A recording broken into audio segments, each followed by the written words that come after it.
Tesla now announcing a radical new compensation plan. It could be perhaps the most radical compensation plan in history. This is from 2018. This is when Tesla signed a 10-year deal with Elon Musk and how they structured the compensation. And you'll see after why we're showing this. So this video, again, this is from 2018. Watch this. Subject to the column telling me he's now agreed to stay on as CEO of Tesla for the next decade. There's been a lot of speculation that he'd be stepping down in the next 2 or 3 years. He had said that once the completion of the Model S, or the Model 3 rather, was up and running, that he might not stay at the company, at least as the CEO. But Tesla now announcing a radical new compensation plan. It could be perhaps the most radical compensation plan in history. Musk's compensation is going to be tied directly to the company's performance. The executive will receive no guaranteed compensation of any kind at all. He gets no salary, cash bonus, equity. He only gets equity that vests over time, but only if he reaches these hurdle rates, which are, dare I say, crazy. So right now the company's worth $59 billion. Mm-hmm. They run at $50 billion increments. So if he gets the company to $100 billion... Wait, you're just talking market capitalization, not based on revenue, not based on the number of production? There's going to be two metrics at each step. So the first step is he has to get the company to $100 billion and reach these operational and adjusted EBITDA and revenue number. If he doesn't get either of them, he gets nothing. That's kind of a weird way to break it down based on market capitalization. If he gets to 150... and has to hit the operational numbers. But, I mean, the market can be irrational, so you can't control that. At each $50 billion number, he collects 1% of the company. If somehow, magically, he would get the company to $650 billion, which is literally what the plan calls for, if you can believe this, he would collect the equivalent of about $55 billion in compensation. Otherwise, he gets absolutely nothing. Okay, what if you get it to $650 billion and then it immediately collapses to $500 billion? Is it just hitting that market capitalization milestone that matters? Or is it keeping it there for a certain time? Is it hitting it? So here's where it gets even more interesting.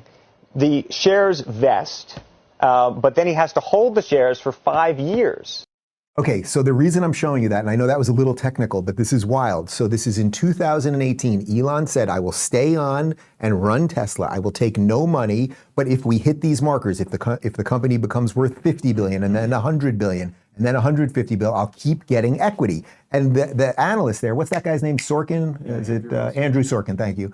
He literally said it's crazy. It's crazy. And then he said if he gets to 650 billion, meaning if Tesla over the next 10 years, and again, that's 2018, becomes worth $650 billion, that Elon Musk will get a $55 billion compensation package. Well, that's exactly what happened. Tesla is now worth over $650 billion as of January 24. Then what happened? Well, check this out. This is a tweet from Kanoka the Great. Judge Kathleen McCormick rescinded Elon Musk's $55 billion Tesla compensation package, overturning the company's board and 80% of its shareholders. McCormick also ruled against Elon Musk during his Twitter acquisition. Before becoming the head of the Delaware Chancery Court, McCormick worked at a Delaware law firm called Young Conaway. This firm and its employees have been major donors to President Joe Biden for decades. In 2016, Hunter Biden hosted a gubernatorial campaign event for Congressman John Carney with then Vice President Joe Biden as the guest speaker. The event took place at the law offices of Young Conaway in Wilmington, Delaware. Carney, a close friend of Joe Biden for the last 4 decades, later became governor and nominated Kathleen McCormick, a partner at Young Conaway, to her position in the Delaware Chancery Court. In a March 2018 email, Hunter Biden claimed to personally know every judge on the Delaware Chancery Court while threatening legal action against his Chinese business partners. I will bring the suit in the Chancery Court in Delaware, which, as you know, is my home state, and I am privileged to have worked with and know every judge on the Chancery Court. After Elon Musk purchased Twitter with the stated goal of restoring free speech, President Biden called for a federal investigation into Musk on the podium at the White House.